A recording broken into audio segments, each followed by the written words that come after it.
Hi, my name is Sophie and I'm going to be making my very highly requested recipe, which is my very own Korean fried chicken ramen. So there's a wide spectrum of ramen, from your instant noodles all the way up to your restaurant quality authentic cuisine.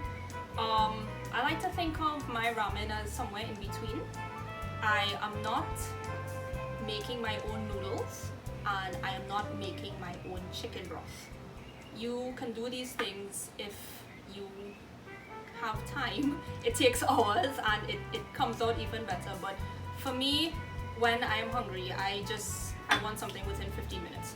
So the product that I will be using is just your $3 top ramen, which you could get in the grocery anywhere. It doesn't matter what flavor it is because I'm going to be ignoring the seasoning inside and just using the noodles by itself. Alright, and the idea of this dish is that it's something anybody can do.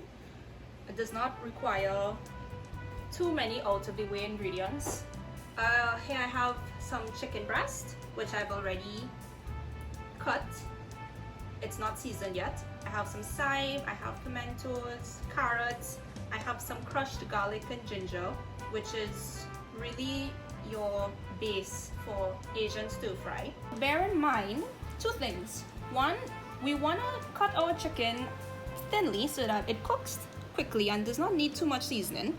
And we actually are going to season it a little bit less than you ordinarily would chicken breast because it's going to go into a soup which already has a lot of salt and a lot of flavor. My broth is very simple. It's made of this Maggi chicken flavor powdered seasoning. Really, I think for a milk-based ramen, the broth is not too crucial, as in you don't need to boil your own broth. Of course, if you can do that, that'll be really something, but this is just quick and easy. My key ingredient here is coconut milk, and the one ingredient which I think might be a little bit out of the way is a product that I absolutely swear by. It is gochugaru, which is Korean for chili powder. This is a very flavorful pepper and it's available on Amazon. It's very cheap. I think it's worth going the extra mile to get it. It gives a very authentic Korean touch to what is an otherwise not authentic ramen. A good alternative, if it is you don't have gochugaru, is cayenne pepper and smoked paprika. But we really want to get this orangey to red color for our broth, and this is what does that. Alright, so I'm just gonna season my chicken with some of this all-purpose seasoning here. I think it has some garlic in it. Alright. And I'm also gonna add some gochugaru for my chicken itself. And mix up a little bit of the crushed garlic and ginger.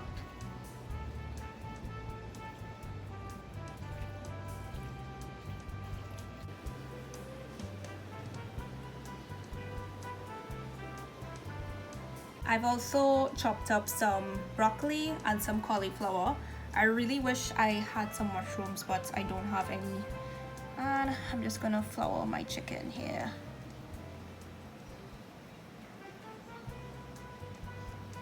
Just mince that in.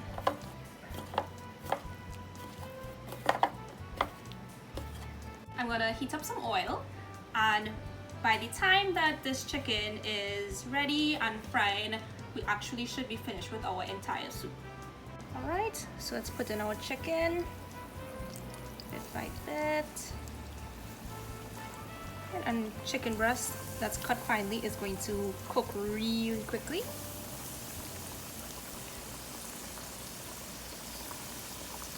This is actually cooking quicker than I thought, so I'll just tend to this alone in the meanwhile.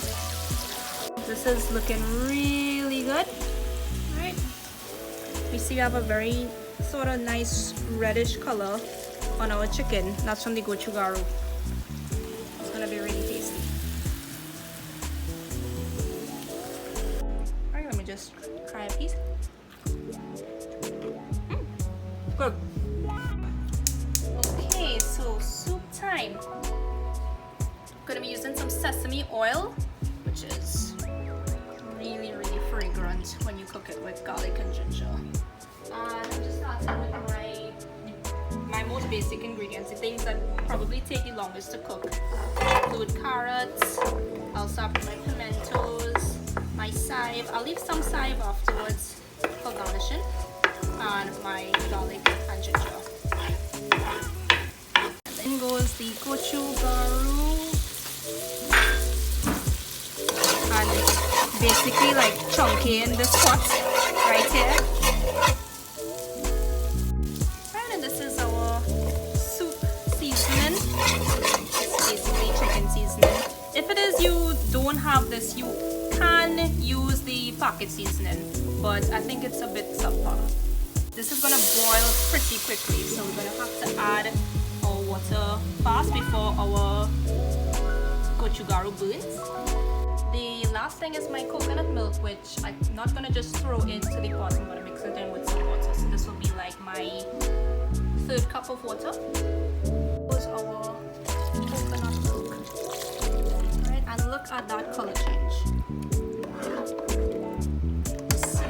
Silky, orange, red, rich broth. My cauliflower and my broccoli. Eggs, right? And this is totally optional. Some people love eggs in their ramen, some find it gross. I personally don't like soft-boiled eggs in my ramen, which is the traditional Korean way. So I beat my eggs and just mix them into the soup. So this is no fuss at all. Just want to make sure that it's cooked. It adds nothing to the taste. It might probably thicken your soup a little bit, but it's just purely a personal touch if you like it. Our very last step is to put in our ramen itself when our veggies are fully cooked. So it just go as 2 blocks there. Remember, I am doubling my recipe. And just let that ramen just sink in and bathe in our broth. Don't worry if it is that it looks a bit awkward and doesn't fit. It's going to mash up and separate very quickly. I find that it helps to take 2 chopsticks and just separate your noodles. And really, we don't want this to cook for more than 3 minutes because we don't want our ramen noodles to be too soggy. So I'm actually gonna cook them for about 2 minutes and pull them off the stove because they will continue to cook in this hot broth. Let's just give it one big turn with the spoon again, and we are good to go. I'm gonna take this off the stove now. Let's just drop that over here. Put some onions there.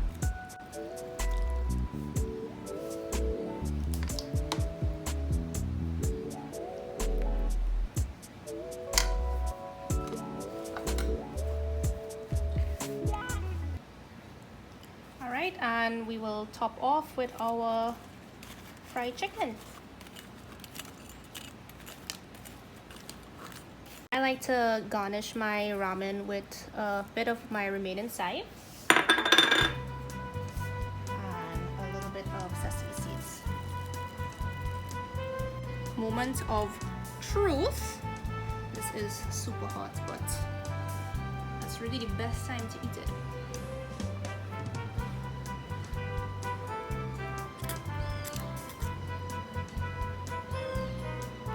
Must do the noodle flip. This is absolutely delicious. Spicy, flavorful. Try a bit of my chicken again.